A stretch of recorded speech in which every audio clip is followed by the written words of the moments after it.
All right, so we're back and ready to dive into another chapter of Coded Hearts. This time we're looking at chapter 11. Buckle up.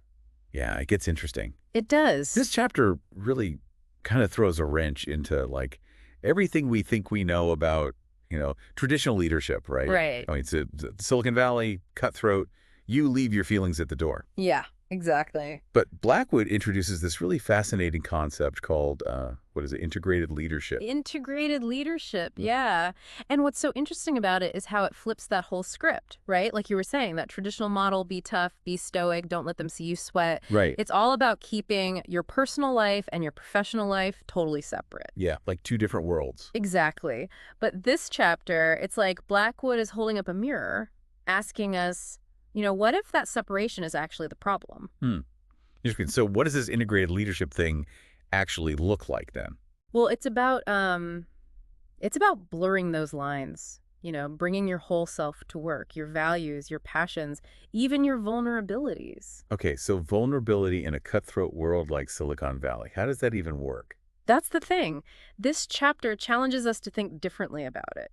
It suggests that vulnerability, when it's authentic and genuine, can actually be a strength. So it's not about like crying at your desk or oversharing in meetings. No, no, not at all. It's more about creating a culture of trust and openness, where people feel safe to be themselves and to share their ideas, even if those ideas are a little bit out there. I can see that. I mean, I know for me, some of my most productive collaborations have come from, really connecting with someone on a personal level, understanding their perspective. Exactly. It's those personal connections that can often spark the most innovation and creativity. Like with Alex and Marcus in the book.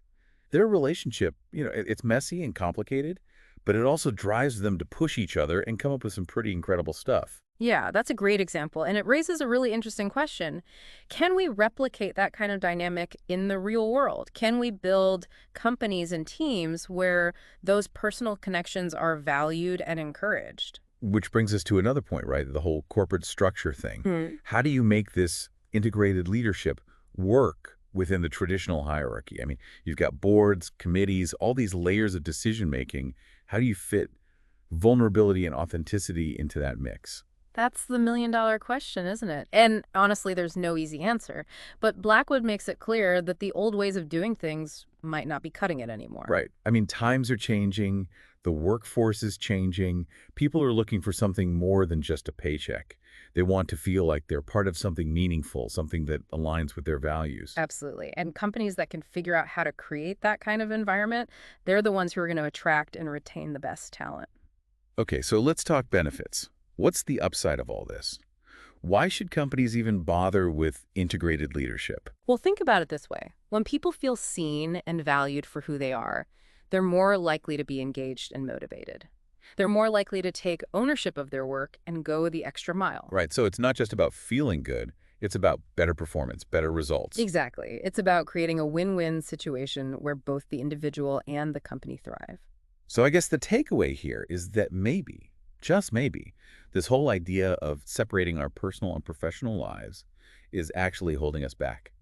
What if, by embracing our whole selves, we could actually unlock a whole new level of success? I think that's the challenge Blackwood is laying down. And it's a challenge we should all be thinking about, not just in the context of our work, but in all aspects of our lives. So what can listeners do to, start exploring this idea of integrated leadership in their own lives? It starts with asking yourself some tough questions, like what are your core values? What are you passionate about? And how can you bring those things into your work in a way that feels authentic and genuine? And don't forget, if you want to dive deeper into these ideas, check out Coded Hearts by Aiden Blackwood.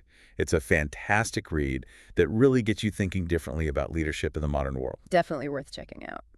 All right, that's it for today's deep dive. See you next time. See ya.